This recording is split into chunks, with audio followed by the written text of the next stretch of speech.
Thank you very much, Larry. I'm going to start in French, and then I'll switch back to English. Merci, Larry. Thank you, Larry. It is both a pleasure and a duty to be with you tonight in this pivotal moment that Canada and the world are going through. Today I will talk about a rupture in the world order, the end of a pleasant fiction and the beginning of a harsh reality where geopolitics, where the large main power geopolitics is submitted to no limits, no constraints. On the other hand, I would like to tell you that the other countries, especially intermediate powers like Canada, are not powerless.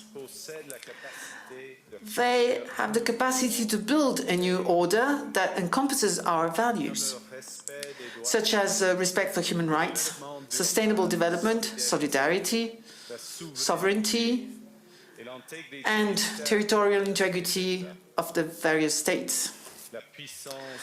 The power of the less power starts with honesty. It seems that every day we're reminded that we live in an era of great power rivalry, that the rules-based order is fading, that the strong can do what they can and the weak must suffer what they must. And this aphorism of Thucydides is presented as inevitable, as the natural logic of international relations reasserting itself. And faced with this logic, there is a strong tendency for countries to go along to get along, to accommodate, to avoid trouble, to hope that compliance will buy safety. Well, it won't. So what are our options? In 1978, the Czech dissident Václav Havel, later president, wrote an essay called The Power of the Powerless. And in it, he asked a simple question: how did the communist system sustain itself? And his answer began with the greengrocer. Every morning, this shopkeeper places a sign in his window: "Workers of the world unite." He doesn't believe it. No one does. But he places the sign anyway to avoid trouble, to signal compliance, to get along. And because every shopkeeper on every street does the same, the system persists. Not through violence alone, but through the participation of ordinary people in rituals they privately know to be false. Havel called this living within a lie. The system's power comes not from its truth, but from everyone's willingness to perform as if it were true. And its fragility comes from the same source. When even one person stops performing, when the greengrocer removes his sign, the illusion begins to crack. Friends, it is time for companies and countries to take their signs down. For decades,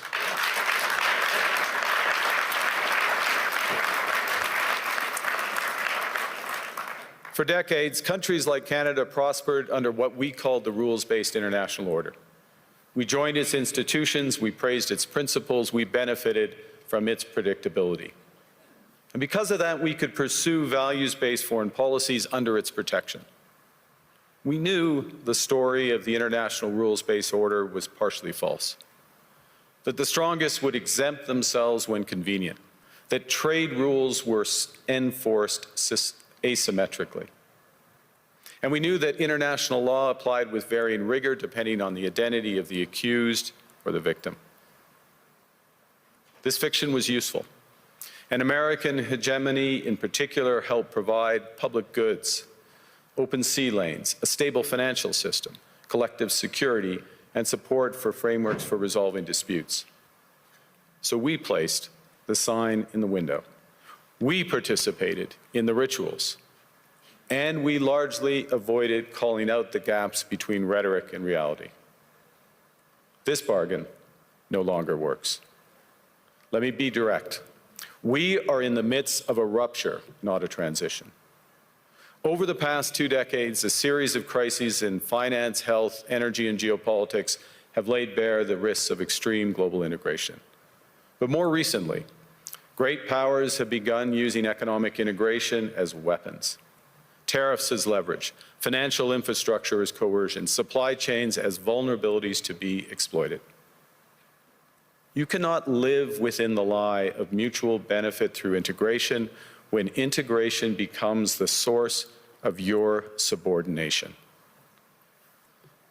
The multilateral institutions on which the middle powers have relied, the WTO, the UN, the COP, the architecture, the very architecture of collective problem solving are under threat. And as a result, many countries are drawing the same conclusions, that they must develop greater strategic autonomy in energy, food, critical minerals, in finance and supply chains. And this impulse is understandable. A country that can't feed itself, fuel itself, or defend itself has few options. When the rules no longer protect you, you must protect yourself. But let's be clear-eyed about where this leads. A world of fortresses will be poorer, more fragile, and less sustainable. And there's another truth. If great powers abandon even the pretense of rules and values for the unhindered pursuit of their power and interests, the gains from transactionalism will become harder to replicate. Hegemons cannot continually monetize their relationships. Allies will diversify to hedge against uncertainty. They'll buy insurance, increase options in order to rebuild sovereignty. Sovereignty that was once grounded in rules but will increasingly be anchored in the ability to withstand pressure. This room knows this is classic risk management. Risk management comes at a price. But that cost of strategic autonomy, of sovereignty, can also be shared. Collective investments in resilience are cheaper than everyone building their own fortresses. Shared standards reduce fragmentations. Complementarities are positive sum.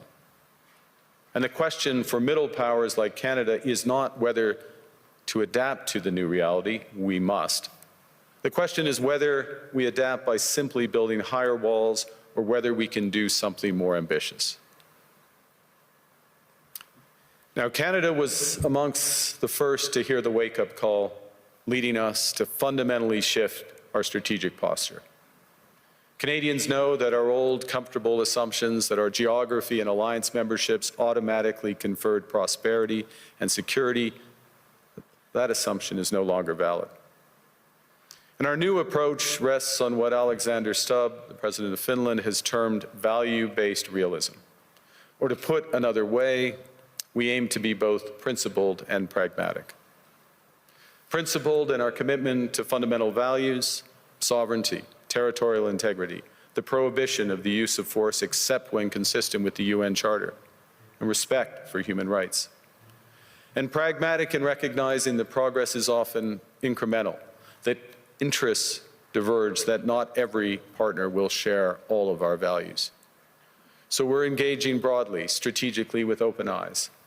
We actively take on the world as it is, not wait around for a world we wish to be. We are calibrating our relationships so their depth reflects our values. And we're prioritizing broad engagement to maximize our influence. Given the fluidity of the world at the moment, the risks that this poses and the stakes for what comes next. And we are no longer just relying on the strength of our values, but also the value of our strength. We are building that strength at home. Since my government took office, we have cut taxes on incomes, on capital gains and business investment. We have removed all federal barriers to interprovincial trade. We are fast-tracking $1 trillion of investments in energy, AI, critical minerals, new trade corridors, and beyond. We're doubling our defense spending by the end of this decade, and we're doing so in ways that build our domestic industries. And we are rapidly diversifying abroad. We've agreed a comprehensive strategic partnership with the EU, including joining SAFE, the European Defence Procurement Arrangements. We have signed 12 other trade and security deals on 4 continents in 6 months. The past few days, we've concluded new strategic partnerships with China and Qatar. We're negotiating free trade pacts with India, ASEAN, Thailand, Philippines, and Mercosur. We're doing something else. To help solve global problems, we're pursuing variable geometry. In other words, different coalitions for different issues based on common values and interests. So on Ukraine, we're a core member of the Coalition of the Willing and one of the largest per capita contributors to its defense and security. On Arctic sovereignty, we stand firmly with Greenland and Denmark and fully support their unique right to determine Greenland's future.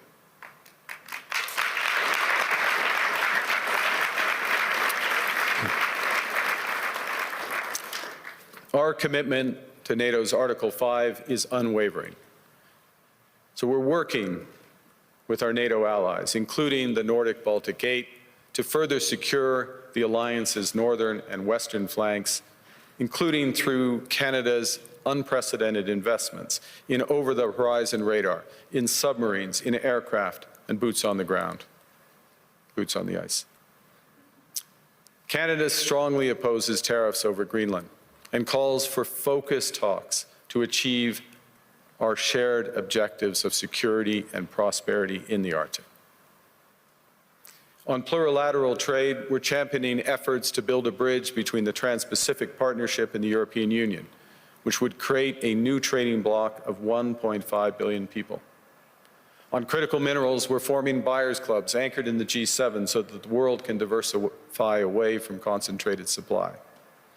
And on AI, we're cooperating with like-minded democracies to ensure that we won't ultimately be forced to choose between hegemons and hyperscalers. This is not naive multilateralism, nor is it relying on their institutions. It's building coalitions that work, issues by issue, with partners who share enough common ground to act together. In some cases, this will be the vast majority of nations. What it's doing is creating a dense web of connections across trade, investment, culture, on which we can draw for future challenges and opportunities. I argue the middle powers must act together because if we're not at the table, we're on the menu.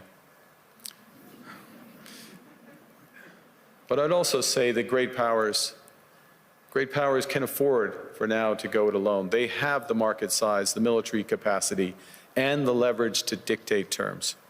Middle powers do not. But when we only negotiate bilaterally with a hegemon, we negotiate from weakness. We accept what's offered. We compete with each other to be the most accommodating. This is not sovereignty. It's the performance of sovereignty while accepting subordination. In a world of great power rivalry, the countries in between have a choice: compete with each other for favor, or to combine to create a third path with impact. We shouldn't allow the rise of hard power to blind us to the fact that the power of legitimacy, integrity, and rules will remain strong if we choose to wield them together. Which brings me back to Havel. What does it mean for middle powers to live the truth? Well, first, it means naming reality. Stop invoking rules-based international order as though it still functions as advertised. Call it what it is: a system of intensifying great power rivalry where the most powerful pursue their interests using economic integration as coercion. It means acting consistently, applying the same standards to allies and rivals. When middle powers criticize economic intimidation from one direction but stay silent when it comes from another, we are keeping the sign in the window. It means building what we claim to believe in. Rather than waiting for the old order to be restored, it means creating institutions and agreements that function as described. And it means reducing the leverage that enables coercion. That's building a strong domestic economy. It should be every government's immediate priority. And diversification internationally is not just economic prudence, it's a material foundation for honest foreign policy, because countries earn the right to principled stands by reducing their vulnerability to retaliation. So Canada. Canada has what the world wants. We are an energy superpower. We hold vast reserves of critical minerals. We have the most educated population in the world. Our pension funds are amongst the world's largest and most sophisticated investors. In other words, we have capital, talent.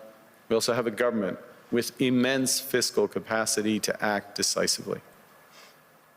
And we have the values to which many others aspire. Canada is a pluralistic society that works. Our public square is loud, diverse, and free. Canadians remain committed to sustainability. We are a stable and reliable partner in a world that is anything but. A partner that builds and values relationships for the long term. And we have something else. We have a recognition of what's happening and a determination to act accordingly. We understand that this rupture calls for more than adaptation. It calls for honesty about the world as it is. We are taking the sign out of the window. We know the old order is not coming back. We shouldn't mourn it. Nostalgia is not a strategy.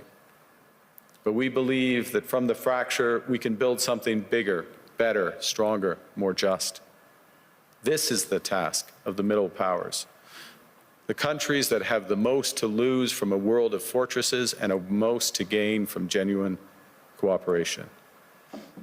The powerful have their power, but we have something too.